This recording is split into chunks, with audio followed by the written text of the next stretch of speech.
Member Week is here at Lowe's. Don't miss your chance to get up to 40% off hundreds of items like paint, tools, home essentials, and more.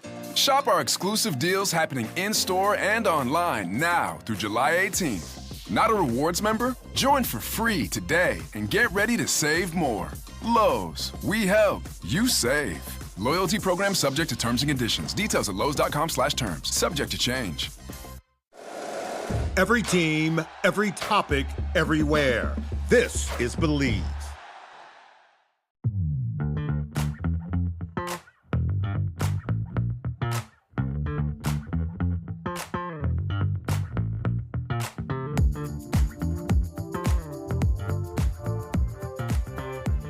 Hello, ladies, gentlemen, fanatics of all ages. Welcome to a very special All-Star Edition episode of Phillies Therapy. My name is Paul Boyer, and I am joined today by a very special guest host.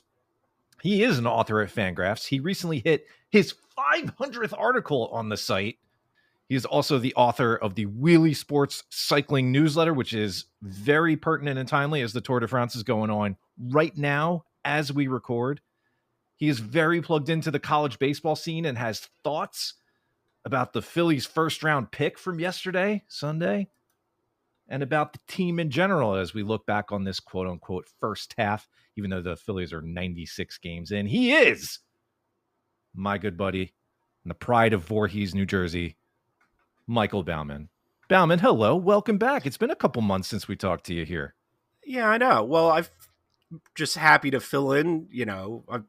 As I just told you, I'm getting over a little illness, so I think I can be as weary and irritable as Matt usually is on this show. So. It's beautiful. It'll be like he never left. Yes, Matt is on vacation, and unlike me, who soldiers through and sets time aside during his vacation for all of you, Matt has decided to abandon all of you, and in his stead, I have brought. Matt has healthy work-life boundaries. Actually, we both know that's not true, but well. So I've brought Baumann in to fill Matt's shoes such as he can for an episode. And we've got some things to talk about here. There are things happening. Notably, the Phillies yesterday during the first day of the draft, which was held on the last day of the first half of the regular season before the All-Star game. I don't get this new scheduling, that it's in July instead of June. It's super weird. But the Phillies picked a college pitcher. Not just any college pitcher, a guy who pitched a no-hitter in the College World Series. It's Gage Wood. It's entirely possible, not likely, but entirely possible. We could see him at the end of the year if things break a certain way. But backing up from that just a little bit, Baumann, I know you've had opportunities to see Gage Wood as you're very plugged into the college baseball scene. I'm just wondering what your initial thoughts were as the Phillies were able to pick him. It seemed like he was a bit of a slider that dropped into their laps later in the first round. Definitely. I think the subsequent picks make it look like this was the direction the Phillies really wanted to go, which was college pitchers. We could talk about Obermueller and Bowker and how this all fits together. But the kind of first-round prospect the Phillies like a lot is sort of toolsy, underdeveloped high school people, and which I hate. As this is an opinion of longstanding of mine, I am college in the first round, particularly as the college game has evolved and college players. You don't have to make that trade-off between potential upside and performance being tested against higher levels, as Wood, I think, really illustrates. But this draft shook out in such a way that the Phillies were sort of saved from their own traditional worst impulses. I'm just looking now, 1, 2, 3, 4, 5 picks right before the Phillies picked were all high schoolers, either position players, plus 1 two-way guy in Cruz Schoolcraft, who I think could have been a lot of fun if he had dropped one spot further. But so Wood was a guy, he was hurt for a lot of the year. It was a shoulder thing instead of an elbow thing, which is at the very least a yellow flag. Nevertheless, and especially after that no-hitter, a 19 strikeout no-hitter, it bears repeating, in the College World Series, he was getting mocked in a couple places in the teens, in some cases the low teens, and I would not have touched him there. But at 26, I think this is unbelievable value. I think this is the best I felt day of about a Phillies first rounder since Aaron Nola in 2014. Now, I think it's worth pointing out that, you've said that, and I thought that was very interesting. You said that in a separate chat that we had the night of the pick. These are not similar pitchers, though. They are similar in that they've come out of college. Yeah. But Gage Wood is a different kind of animal. I think one of the things that popped into my mind, and you can sanity check me here because I'm not as plugged into the college baseball scene as I could be, but I see people talking about that, I guess because he has a history of relief pitching while he was with Arkansas, and he only has 13, 14, 15 starts in his collegiate career, somewhere around there, mostly either because of the injury issues or just because he was used as a reliever.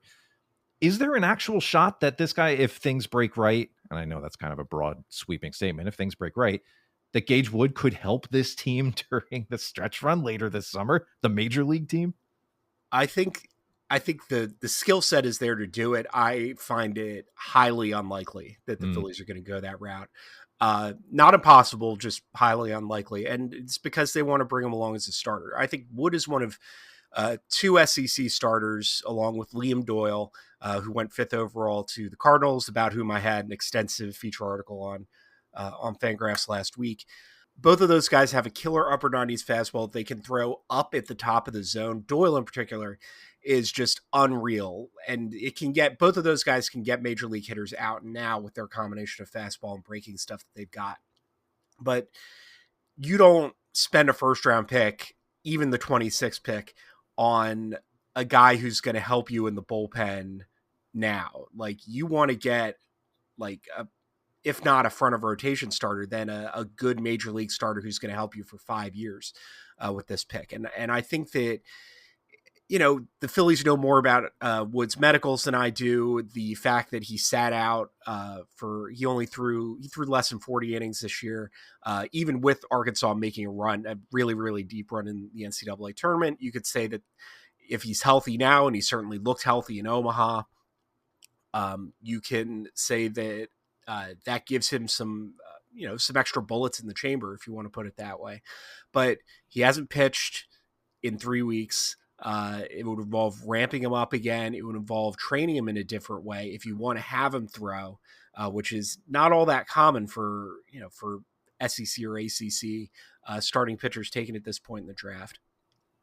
It would complicate a developmental path that is already not really certain. And so it's a risk. And I think it could potentially imperil Wood's future because, what if he's really good? What if he actually helps the Phillies make a run to the NLCS or the World Series?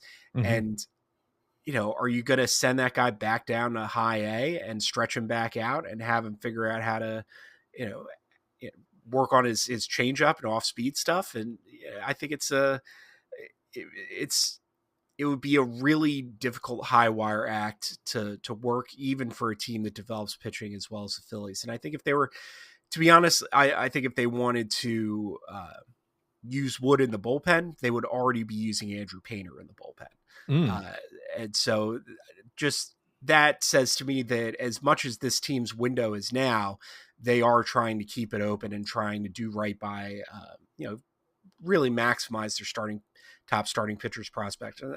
And I think, Wood's talent is immense. I think this is a guy probably would have had him number 5 on college pitchers behind Cade Anderson, Doyle, Jamie Arnold, who I love, who I think was an absolute steal for Oakland at 11. Can't call him that. The Athletics, the Sacramento Athletics. God damn it. The lesser California Athletics, the Sacramento Rupert Mundies for you Philip fans out there. I can't believe I did that. That just completely derailed my train of thought. So anyway, I love Jamie Arnold. I know. No, you're right.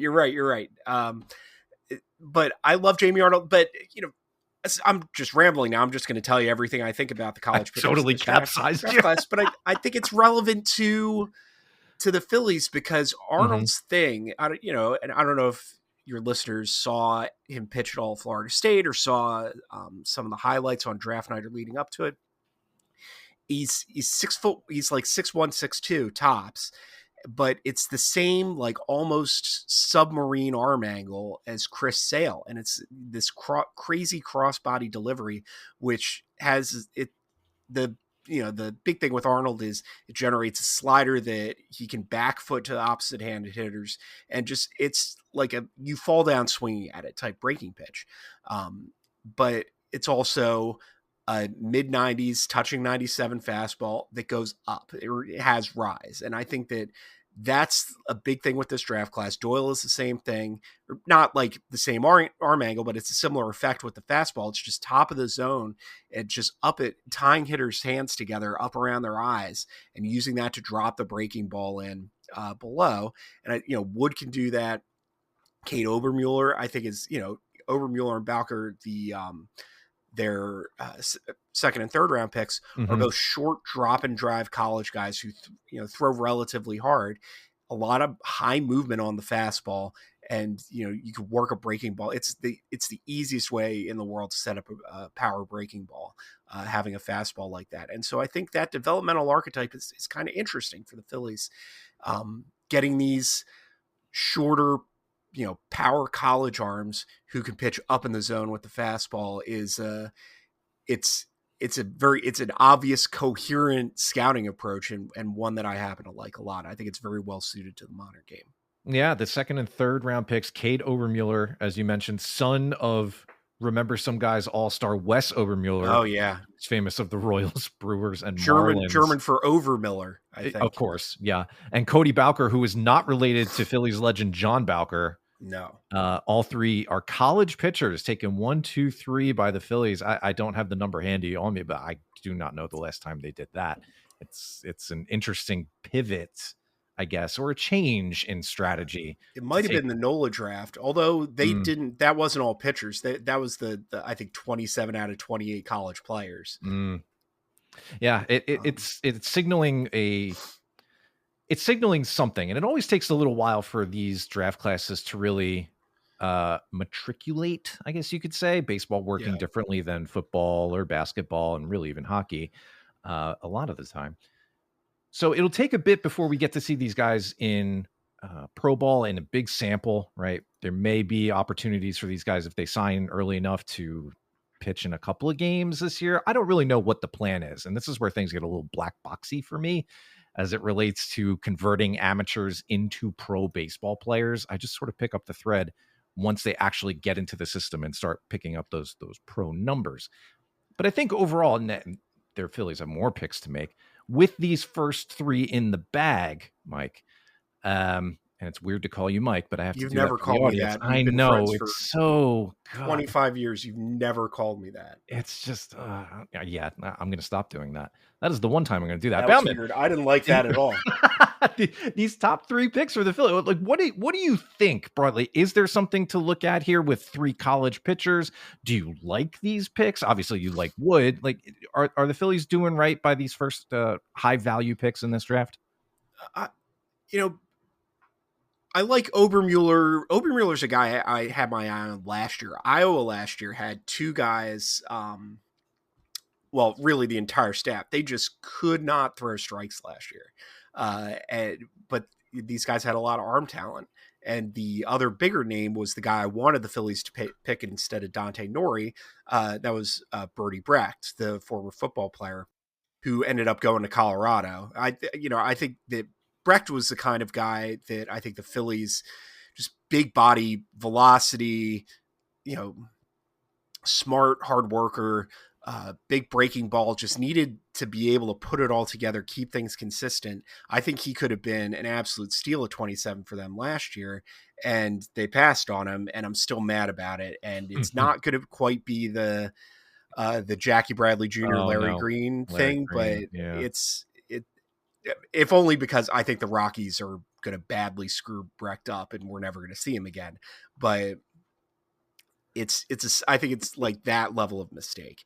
Obermueller was the other guy in that rotation. He came back to school. They fired their pitching coach. He cut his walks down. I think he was in the 3s in terms of walk rate in the Big Ten, which is really, really good. I just think, it's a similar thing to Wood. It's short guy, drop and drive delivery. Not quite as much, velo on the fastball, but I think it's a really good piece. It's Obermueller. He's sort of in that, I think, this is about where I expected him to go, about where I expected everybody to go. You talk to different evaluators, you get slightly different grades or outlooks in terms of what they think he is. Bowker is a former two-way player, so there's a lot of athleticism there. I'm not as familiar with him as I am with Wood and Obermueller. But again, short guy, athletic guy, fastball, top of the zone. The plan could, the idea, whatever you want to call it, at least with these first few picks, could not be more clear. And I think, it's sort of like last year where they take 3 of the same guy, with their first 3 picks. And, Bowker is sort of your John Spikerman out of this group. It's, like a maybe less exciting version of the 2 headline guys, but it's all, sort of a like I've been saying, a coherent scouting idea. So I'm excited to see how these guys develop. Hiring shouldn't be a hassle or a drain on your budget. Upwork is your one-stop shop to find, hire, and pay top freelance talent, saving you time and keeping costs in check, all in one place. Do you know the secret to businesses that are scaling faster than ever? They're using Upwork to tap into a diverse pool of skilled freelancers across various industries. With more than 2 decades of experience, with a simple and ambitious goal, to pioneer a better way of working. Posting a job on Upwork is easy. No cost to join. You can register, browse freelancer profiles, get help drafting a post, or even book a consultation. From there, you connect with freelancers that get you and can easily hire them to take your business to the next level. Upwork makes the entire process easier, simpler, and more affordable with industry-low fees. Visit Upwork.com right now and post your job for free. That's Upwork.com to post your job for free and connect with the top talent ready to help your business grow. That's UPWORK.com, Upwork.com. And I guess for a little bit of context here, Obermueller is the oldest of these 3 picks. His birthday, his 22nd birthday, is 2 weeks from today, here as we record on the 14th. Andrew Painter, who's been in the system for 3 years now, was born April 2003. He is just 3 months older than Cade Obermueller, somebody the Phillies just drafted.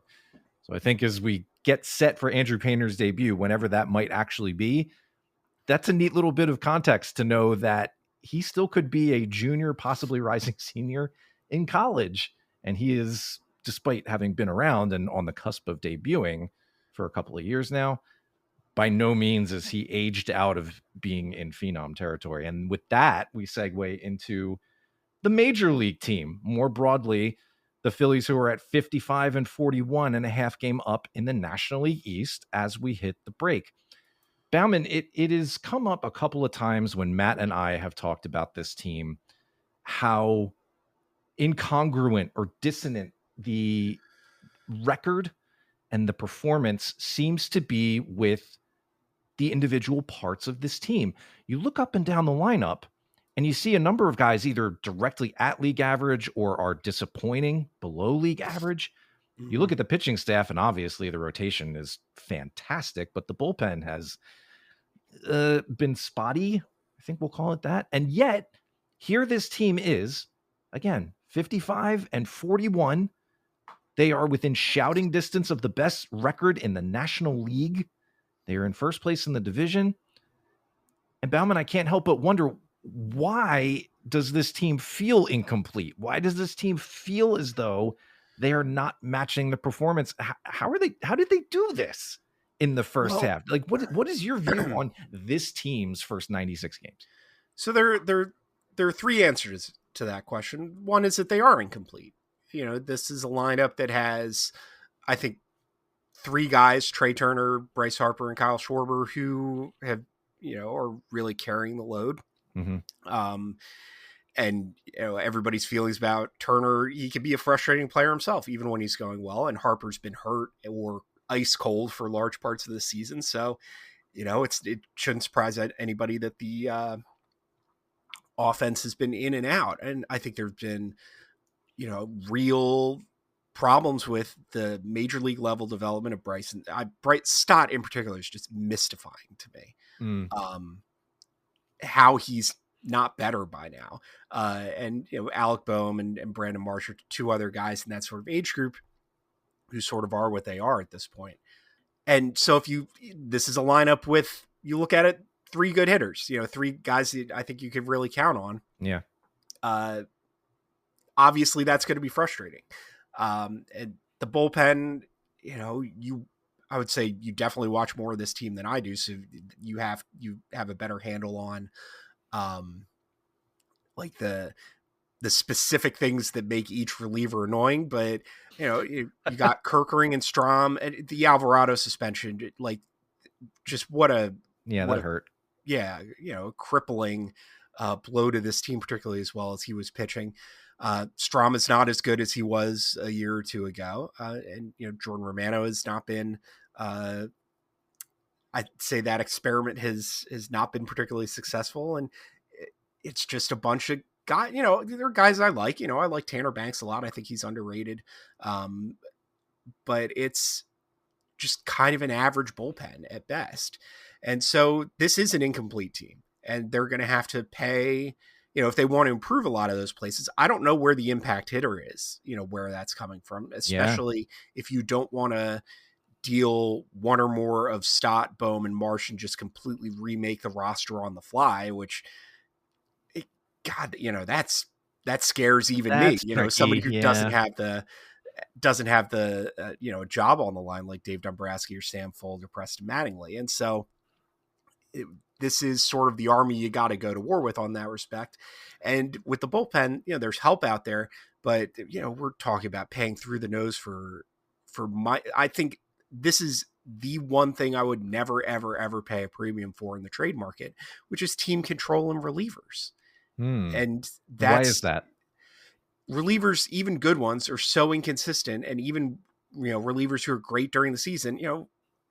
Jeff Hoffman has 2 of the 5 worst win probability games in it was either Phillies history or Major League history. I think it's Phillies history because the Mitch Williams game is in there. But and how good was Jeff Hoffman when he was here? Yeah, he's great. And so if you're counting on a guy like Emmanuel Clase, who's a name that gets thrown around a lot, like he melted down. He had one of the best relief seasons I've ever seen last year. Like I would have seriously considered, throwing a top 3 Cy Young vote to him. If you can't count on that guy in the playoffs, then what are you doing? It doesn't mean that you shouldn't try to strengthen your bullpen as much as possible, but just team control, I think, is an overrated. It costs more than it's worth in a lot of cases. And that goes double for relievers. So you're going to have to, shell out a lot from a not especially deep prospect pool to improve that part of the team. Cause even I, who hate paying for relievers, like you can't go into October without another couple arms here. Right. Okay. So let's find the middle ground between adding, 1 or 2 impact guys and the opposite end of the spectrum, which is just, nihilism, eat at Arby's. Like, how do you thread the needle and go in between those 2 things and find a better balance? So I think some of it is you're going to strengthen from within, from just this absolute surfeit of starters, especially, I don't know how much I'm counting on Aaron Nola contributing this season, but if, he comes back and he's effective, you can stick him back in the postseason rotation. You're going to have 6-7 starting pitchers. Painter, Abel. I would start thinking about Abel as a high leverage playoff, or at least like a medium leverage first guy out of the pen on the one game where Ranger, inexplicably only goes 12 or 13 batters. Yeah. That kind of role for Mick Abel. Probably one of Ranger or Luzardo goes to the pen. Painter maybe, you know, turns into David Price or Adam Wainwright. That's like the, you know, the best case scenario for him. So that's going to solve just some of the depth issues. And I just really think you have to pick your spots. I think you have to, you know, see if there's somebody out there who, you know, can fill the Alvarado role or something like that. And like, it's tough because everybody needs a guy like that. And that's the other thing about like, how are they in first place? That's part number 3 is every team is incomplete.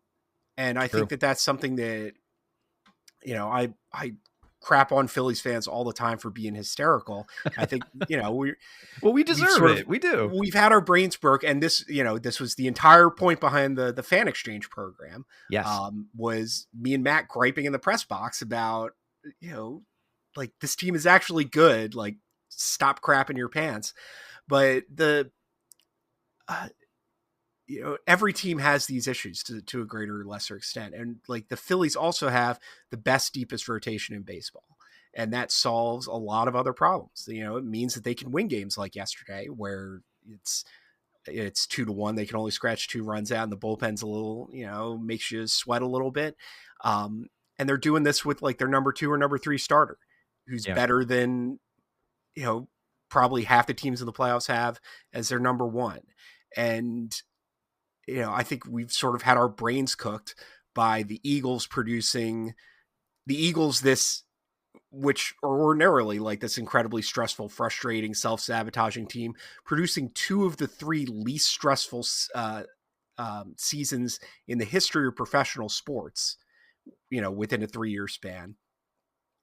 Like baseball is never going to be like that. You know, every good baseball team is going to lose 35 to 40% of their games. And a lot of those games are going to be really annoying losses. Like you're going to have a terrier, you know, 1 or 2 terrier hair out losses every week, even if you're the 1998 Yankees. And that's just part of the cost to doing business. And I think where they are right now, you know, winning percentage in the high 5s, you know, sort of you know, we'll call it a virtual tie for first place with the Mets. That's appropriate. Like, you know, they're a good team. They're having a good season. This is what a good season looks like. Now it's just a matter of converting that to October. And I think, you know, I was kind of Pollyanna-ish the last 2 years in 23 and 24 about their ability to do that. And, you know, I think I've come back down to earth on this club a little bit, but, you know, they've got real flaws. It's going to be expensive to fix them, but, you know, they've got as good a shot as anybody. And that's really all you can ask for.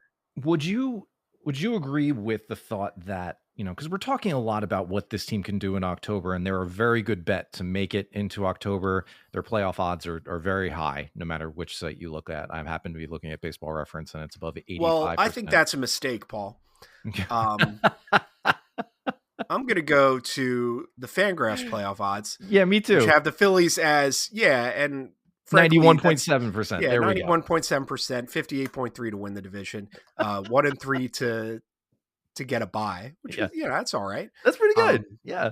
You know, I think if you go to the right site, you'll find some pretty reassuring numbers. Okay, but the question I meant to get at here is, sure, last year the regular season turned into a meaningless exercise for this team. And we don't know exactly how much of an impact that may have had on their series loss to the Mets in the division series, not playing really meaningful, stressful, I guess, games for weeks, if not months of the regular season. And now they're in more of a fight. They are not coasting to a bye. They are not coasting to the division as we look at it right now.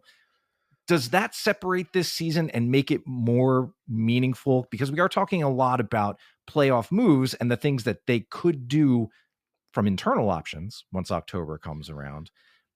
But the regular season does still matter here, right? Like, so we do have to think about what moves you can make to pick up and get you through these last 2.5 months, because there are innings to be eaten. There are outs to not be made at the plate. This isn't a team that can just kind of coast with what it has internally right now and then make those adjustments in the playoffs, right? Yeah. And so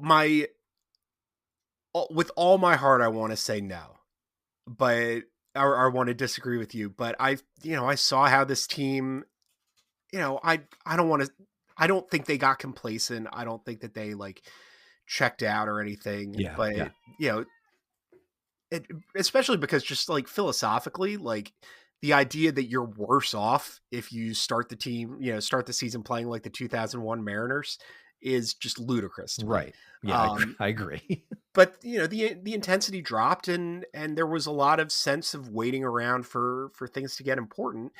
And some teams win the division by 15 or 20 games and just click right back into it in the postseason. And you just hope that that's the case. I think that keeping that sort of level intensity throughout probably makes it easier to really ramp things up for the postseason and really maintain that intensity. And also just, they've got to, they're as mortified by what happened in 23 and 24 as anybody. Like, having that experience if that's not a motivating factor to really get things right this time around, I don't know what is. The flip side of that is you don't want to get so amped up for it that you end up making things difficult and pressing. And, we saw some of that in the past couple of postseasons too. So all of this is just, a labyrinth of human psychology that, if there was a team that had figured out how to solve it, like they'd win the World Series every year.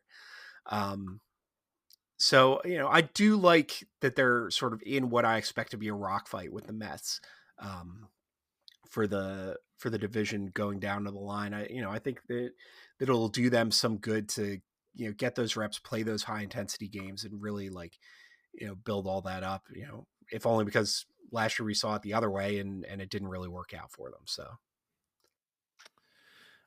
I had a question asked of me by CBS 3's Pat Gallen that I will ask of you as well, because I'm interested to hear your answer to this.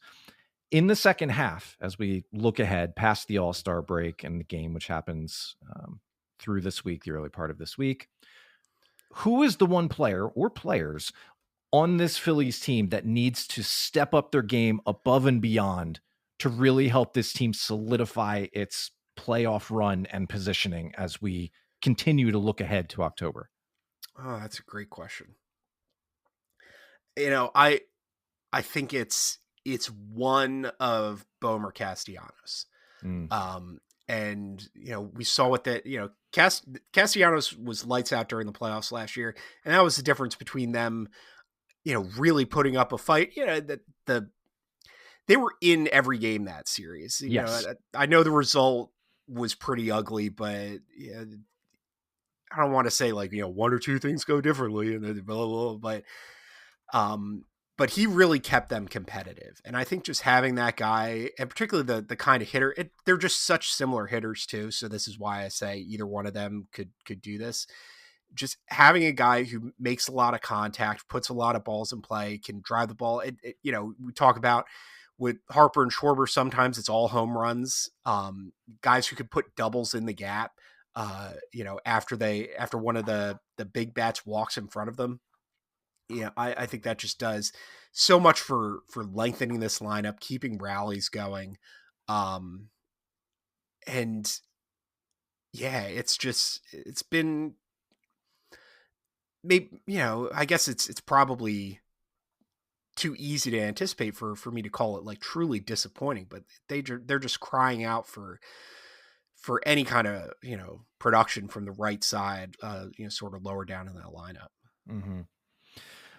Well, that's a good answer. I think that's better than mine, where I just said broadly, whoever ends up playing left field, because that's an open question as we approach the end of the month here, whether that'll be Max Kepler or Brandon Marsh or Otto Kemp or Wes Wilson or whoever it ends up being. A trade pickup, if there is one. I don't know. I like your answer better, because they're guys who, we've seen perform better. The Castellanos in the playoffs and all the walk-off hits last year, that was big time. That was really, really great to have. And Bohm obviously was frustrated at the end of his playoff run, but we know that when he gets hot, he can gap to gap with the best of them. So I think those are pretty good answers.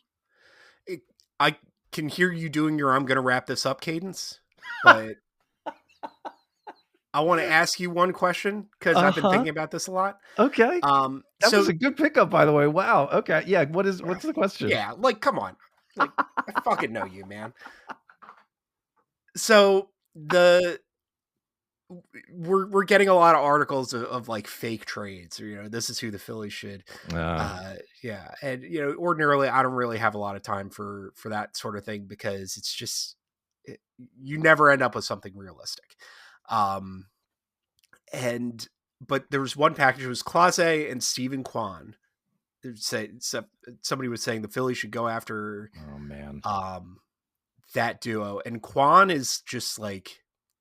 He's definitely the kind of player that the fans want. And I think like just in terms of never striking out, always getting on base, giving some athleticism into a team that is old and creaky. Like I think even though he's left-handed, I think he's just what the doctor would have ordered. And so it got me thinking of like, obviously of who's untouchable basically at the deadline.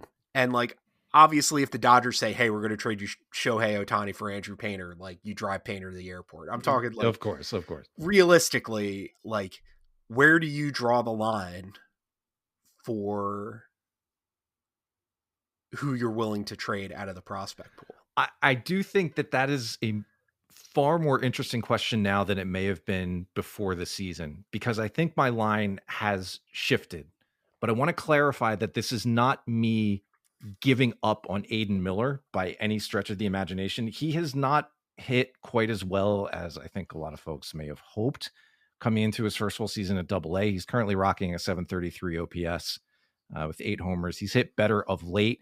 His interesting evolution is that he's turned into this massive speed threat. He's 34 for 40 in steals, which is turning him into more, I don't want to say Trey Turner because that's not quite the thing that's happening here, but it's definitely not quite what I was expecting out of his profile from everybody who was being smarter about it. Anyway, that was a little bit of vamping to say if Clase and Kwan are on the table, and I don't think Kwan is, the temperature readings that we're getting are cooler on him. Clase could be. Clase very well could be if Cleveland continues to fall out. He's under control with a couple of options. I don't think Kwan is. I love Kwan. I am one of those people who love Stephen Kwan and would welcome him in a heartbeat. I think the line is the only player above the line right now is Painter. Yeah. Because he is both a near-term and a long-term asset to this team, and it would be very difficult to put him in something that would be an upgrade for this team in the near and long term in the way that he stands to be, even with his struggles in AAA. I think there is very little in the way that you can improve upon Andrew Painter within this organization. As far as the rest of them go, Aiden Miller, Justin Crawford, in whatever order we get to after this, Eduardo Tailleda, Rune Escobar, just to name a few, I think they're all players you have to consider. There are definitely going to be variances of internal models and what other teams value, blah, blah, blah. If there is somebody out there, and I disagree with you a little bit about reliever control. I know there's some volatility there. That's fine. I'm a hardliner on this issue, and I understand it's a minority opinion. No, we have our policies. I would consider the price of somebody like Clase being potentially available to you for as many years as he could be to be a valuable thing. I think he has a skill that very, very few relievers in this game have, and that's home run suppression. Another one of the names that's come up a lot in AL Central talk is Yohan Duran, who I love, is one of my very favorite relievers in the entire sport. Both of them are exceptional at not allowing home runs. Duran hasn't even allowed a home run yet this year. If there comes a way to make a package of maybe a reliever plus some kind of role-playing bat, lesser than Stephen Kwan, I don't know if we're talking about like Will Brennan or something like that. I don't know. We're getting into more hypotheticals there. If you can make that happen, yes, then the only line I have is Painter, because you have to at least think about it. This is a team that needs that little bit of help. This is a team that ideally could use that help into next year too, because I don't want to be reliving this Groundhog Day of having to acquire pitching help at the deadline. Like it's a fait accompli at the beginning of the year that you just know this team is going to have to look for pitching help. And I'd like to avoid that next year if possible. I know it's not always possible, but like we've done this every year now. Noah Syndergaard, Michael Lorenzen, David Robertson, all these guys that just need to come in and support a part of the staff that has just fallen apart or underperformed. It's just, it's a little annoying, and I would like to avoid that. But that's where we are in 2025. I would love to see a bigger swing along the likes of a Clase or a Duran or Griffin Jacks, or hell, even a Louis Varland, if we're still talking about Twins relievers. Caleb Ferguson on the Pirates is interesting to me, even though he's left-handed and not quite as overpowering. There are arms out there, and I think the Phillies they need to listen. They need to think about it. Not that you trade Miller for Ferguson. I'm just talking about relief. Right. So that's where I sit. How about you? Where's your? So I think what was it, 4 guys you mentioned, Taid, Escobar, Miller, and Crawford. Yeah. Those are guys, and I would hold Miller sort of a half step above not in terms of like prospects. I think he's a full step ahead of those other guys. Those guys I would move for an impact player. And that probably means a position player. Everybody except for Miller out of that group, if it's like somebody like Clase, scares me a little bit because Cleveland's really good at knowing when to sell high on their pitchers. That's true. But if it's like Duran, particularly if you get Jacks with him, somebody like I'd trade Justin Crawford and whoever else for those guys. Oh yeah. But those 4 I wouldn't be willing to part with for what I'd call like the Band-Aid player, which is what they usually get, which is, the annual dalliance with David Robertson or Austin Hayes or, like guys who are, oh yeah, this is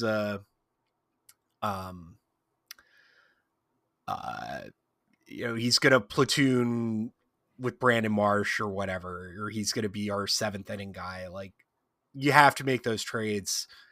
You just got to be careful what you give up. I think that like the blueprint for the kind of trade that I think they should be making is the Logan O'Hoppe for Brandon Marsh trade. And like, O'Hoppe has hit in the majors. He was a prospect I was really fond of. Marsh, I think, has not been quite as good as they had hoped, but you can't say he hasn't been productive over the course of his Phillies tenure. And somebody who you think that there's upside on is sort of like a post-type sleeper. I don't, have my trade wish list in front of me, but that's the kind of move that I would be trying to make. Another trade like that, and that's I don't know. I had a long text exchange with our friend Ben's brother, who texted me out of nowhere asking about Justin Crawford, and I was like, and like I had to break out the minor league ground ball fly ball ratio numbers to like bring him back to earth on this. I'm a Justin Crawford skeptic, I would say. But if you could trade a prospect like that and get a player like 2022 Brandon Marsh, hopefully you do a better job. Hopefully he's not left-handed this time. But that, that's sort of what I'd be looking for that second tier prospect. But you know this team extremely well. The prospect pool extremely well. I was just curious what you thought about, like, where that red line is, because I think that's going to be the question of over the next 3 weeks for this team. Yeah, and it definitely has shifted over the course of the months. I know it does look easier to do that with how Miller has, taken a bit of time to adjust at AA, and I get how that looks on optics. But for that reason, I think you need Painter. Like, I think the Quan Clase package like might need Miller and Painter, and like I wouldn't do that, obviously. No, I wouldn't do it. As much as it pains me, because I love those 2 guys. Yeah, that's just where you might have to stop. I know it's hard to talk about a pitching prospect as somebody to clutch this tightly to, but it just doesn't seem like the right kind of shift to give up on that kind of, present and future potential asset that Andrew, and to call him an asset, I'm trying to move away from that language, but I think everybody knows what I mean. That's just where we sit. All right.